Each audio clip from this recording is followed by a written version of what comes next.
ప్రైజ్లా దేవుని నామకి స్తోత్రము. నా పేరు శారద. 10 ఏళ్ళు అయిపోయింది మాకు పెళ్ళి. దేన్ని నమ్ముతూనే ఉన్నాం కానీ బిడ్డలు లేరు. అప్పుడైతే సంతోషం లేకుండా, చేతిలో డబ్బులు లేకుండా, ఇంటి బాడీ కూడా కట్టకుండా చాలా కష్టపడేవాళ్ళు. దాని తర్వాత అప్పుడప్పుడు జీసస్ కాల్చి ఫోన్ చేస్తూ ఉండేవాళ్ళు. బెంగళూరుకి వచ్చి కూలి పని చేస్తూ ఉంటాం. అప్పుడు కూలి పని చేస్తానే హాస్పిటల్కి చూపించేది. మేము డాక్టర్ దగ్గర పోయాము.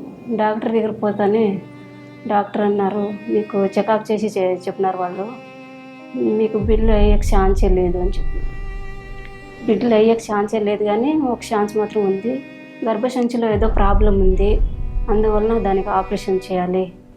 దాని తర్వాత అప్పుడప్పుడు హాస్పిటల్కి వెళ్తూ ఉంటే ఆపరేషన్ చేస్తే కానీ మీకు 60% గ్యారంటీ ఉంది, అది 100% గ్యారంటీ లేదు అనేసి అట్లే హాస్పిటల్ అప్పుడప్పుడు చూపిస్తా ఉన్నారు. 2-3 సార్లు అబాసన అయిపోయింది. 2015లో 7వ నెల అప్పుడు కూడా అబాసన అయిపోయి చాలా సీరియస్ అయిపోయి సుమారు డబ్బులు ఖర్చు పెట్టేసినాం. తర్వాత జీసస్ కాల్స్ గురించి మేము టీవీలో చూస్తూ ఉంటాము. పాలు దీనికి బ్రదర్ది ప్రోగ్రామ్ చూస్తూనే ఉంటాం. పొద్దున్నే సాయంత్రం, పొద్దున్నే లేస్తానే అదే చేసేది నేను.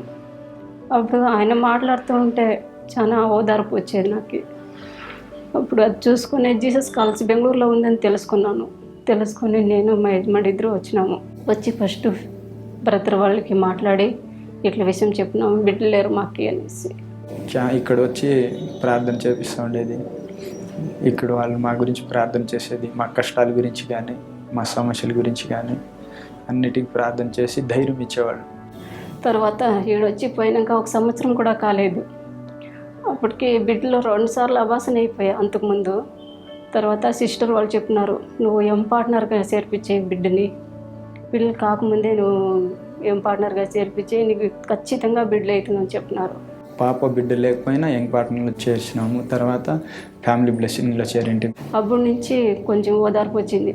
దేవుడు ఖచ్చితంగా నాకు ఇస్తాడని నమ్మి అట్లే ప్రార్థన చేస్తుంటే తర్వాత నాకు నిలిచింది. 3 నెలలు అయిపోయింది. డాక్టర్ దగ్గర పోతానే డాక్టర్ అన్నారు, గ్యారంటీ నీకు గర్భఫలం నిలిచిందని చెప్పినారు. చాలా సంతోషం పడినాను నేను. అది కాకుండా లెటర్ వేసేవాళ్ళు మేము జీసస్ కాల్స్కి, చెన్నైకి. అప్పుడు ఆడ నుంచి కూడా బ్రదర్ మాకు మంచి ఉత్తరం రాసి రిటర్న్ పంపించేవాళ్ళు. నువ్వేం భయం పడదు, నీకు దేవుడు ఖచ్చితంగా బిడ్డలు ఇస్తాడు, ఎవరైతే దోషిగా ఉంటారో వాళ్ళని ఎప్పుడు దేవుడు తోసివేయడు అనేసి వాళ్ళు చెప్పినట్లు నేను లెటర్ చదువుకొని, బుక్ చదువుకొని నేను జీసస్ కాల్స్ వచ్చినాకనే నాకు బిడ్డ నిలిచింది.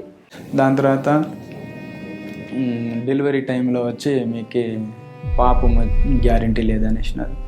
9 నెలలు అయినాక నొప్పిలు వచ్చినాక మేము డాక్టర్ దగ్గర పోతానే, బిడ్డలు కూడా గ్యారంటీ లేము, మీకు కూడా గ్యారంటీ లేము, ఇద్దరు పోతారు అనేసి చెప్పేసినారు డాక్టర్. బయటంతా మా వాళ్ళందరూ ఏడుస్తూ ఉంటారు. ఇన్ని ఏళ్ళ తర్వాత దేవుడు మాకు బిడ్డనిచ్చి అంతలోనే మాకు దూరం చేస్తూ ఉండరు అని అందరూ ఏడ్చిచ్చినారు. నేను హాస్పిటల్లో ఏడుస్తానే దుఃఖంలో కూడా నేను, దేవుడా నువ్వే నాకు సాయం చేయాలి, నువ్వు ఇచ్చిండే బిడ్డ నాకు కాపాడిస్తావు, నేను నమ్ముతున్నాను అనేసి నేను నమ్మి ఉన్నాను. తర్వాత నాకు అయ్యలేదు, గ్యారంటీ వేయలేము అని చెప్పినారు. మేము బ్రదర్ వాళ్ళకి అందరికి ఫోన్ చేసి ప్రార్థన చేపిస్తూ ఉంటాము. అయినా ఉల్టా తిరిగేసింది పాప కడుపులో. 100% ఛాన్స్ లేదు, ఇక్కడ అవ్వట్లేదు, ఇంకా పెద్ద హాస్పిటల్కి పిలుచుకొని పోవాలా అనేసిన. తర్వాత నాకు చెప్పినారు, వాళ్ళే చెప్పినారు, ఏదో గొప్ప కార్యం జరగబోతుంది నీకు ఎట్లనేసి. దాని తర్వాత ఇంకా జీసస్ కాల్చి ఫోన్ చేసి ప్రార్థన చేపించినాం. తర్వాత నాకు డెలివరీ అయింది. మాకు పాప పుట్టింది కదా. చాలా కష్టపడి, చాలా అందరి దగ్గర అవమానంతో చాలా బాధపడి ఇప్పుడు మాకు దేవుడు బిడ్డనిచ్చినాడు. ఎంతో సంతోషంగా, ఉత్సాహంగా ఉంది. ఇదే మా బిడ్డ, దేవుడిచ్చిన బిడ్డ. ఈ బిడ్డ పేరు కీర్తన అని పెట్టినాము. తర్వాత మా జీవితంలో ఎంతో అద్భుతం చేసినాడు దేవుడు. ఈడొచ్చినాక మేము బాడీ ఆటో తోలుతూ ఉంటుంది. ఈడొచ్చి ప్రేయర్ చేయించుకోకపోయినాక మేము సొంత ఆటో కూడా తీసుకున్నాము. ఇప్పుడు ఆ దేవుడు ఇచ్చిన ఆటోతోనే ఇన్ని రోజులుగా దేవుడు దాంతోనే జీవిస్తాము. ఇదే దేవుడు ఇచ్చిన ఆటో. మీకు చాలా సంతోషంగా ఉన్నాము. మా కోసం ప్రార్థన చేసిన ప్రేయటోర్ వాళ్ళకి, బ్రదర్ సిస్టర్ వాళ్ళకి, తర్వాత పాల్దినకర్ బ్రదర్ వారికి మా హృదయపూర్వక వందనాలు చెల్లిస్తాం.